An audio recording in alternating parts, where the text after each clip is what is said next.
and fractional reserve lending. And these are issues that come into play in what happened with the economy and the banks. Now, what caused the financial crisis? Well, I mean, a lot of people just try to blame the poor and say, well, the government was giving 125% subprime. Subprime means people that probably, they're not prime borrowers.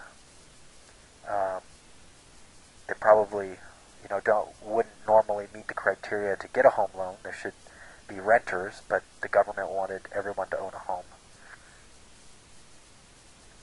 But companies started giving like 125% loans. So in addition to not just, usually loans, you had to bring 10% as a down payment to the table, and they'd give you a 90% loan. But banks started even giving more than the home was worth, giving 25% on the top to cover closing costs and to even put cash in people's pocket. And they were covering these loans and then they were using ARMs, not traditional fixed rate loans, but adjustable rate loans, which went up or down based on the economy, which was risky. And then they backed these loans with something called PMI, so you paid a little extra on top of everything to buy private mortgage insurance. So in case these people defaulted on or declared bankruptcy, then an insurance company would kick in and pay the loss to the bank. Now, the poor, or the low middle class, subprime borrowers aren't only to blame, because they only can't account for 47% of defaulted mortgages. And the rich also have a part in this. The middle and upper class bought second homes in Florida and California. And when the housing bubble burst, the price, a home that was $800,000, $600,000 adjusted and was only worth half that. And so you had people that actually owed the bank, like had they turned around and sold that home for, they borrowed $600,000 and now the home's only worth $400,000. If they had turned around and sold the home, they would still owe the bank $200,000. And so that's called negative equity. And a lot of rich walked away from that, declared bankruptcy, or defaulted on those mortgages.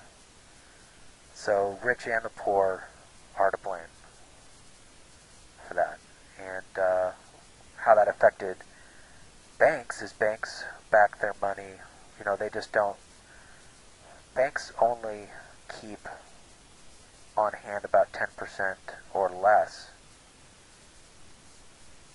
of the money that they lend. They only keep on hand. It's called fractional reserve banking. And even that 10% is very highly leveraged, meaning that, and I may be wrong about this, my understanding is that they don't keep cash on hand, but they have that money invested in, stocks, bonds, and options, and something called mortgage-backed securities, which are, pieces of paper like stocks, which have their value in mortgages.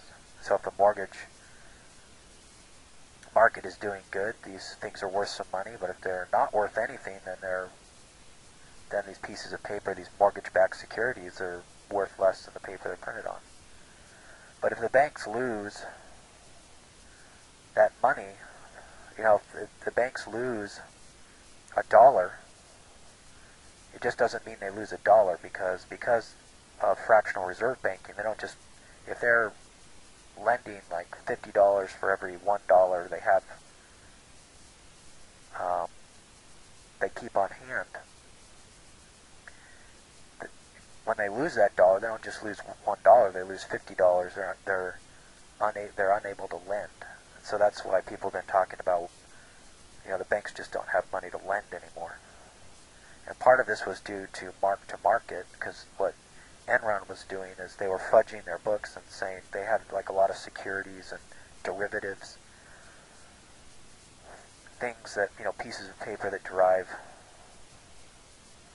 their value from other things, like the oil market or the internet market. And, we can talk, that's another discussion whether we should even use derivatives or if that even makes sense. But anyways,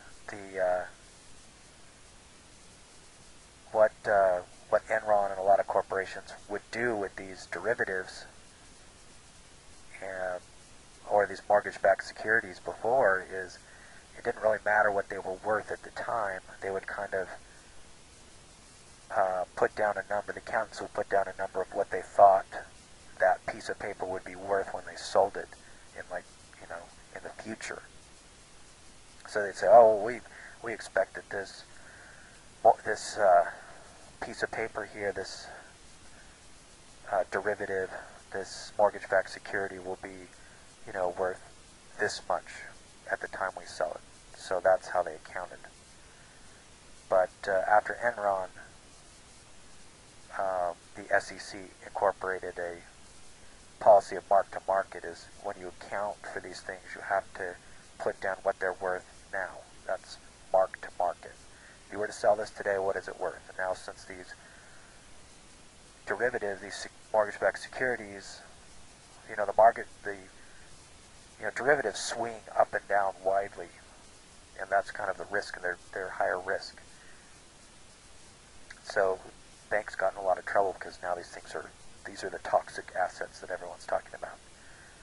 Now AIG is in trouble because it's the number one provider of private mortgage insurance. So they do, they're profitable in a lot of things, but now that they've got to pay all these mortgages and cover all these defaulted mortgages, that's bankrupting the company as well. So they're wanting to have a handout. They want the federal government to come in and bail them out because they don't have enough to cover. And the problem is that they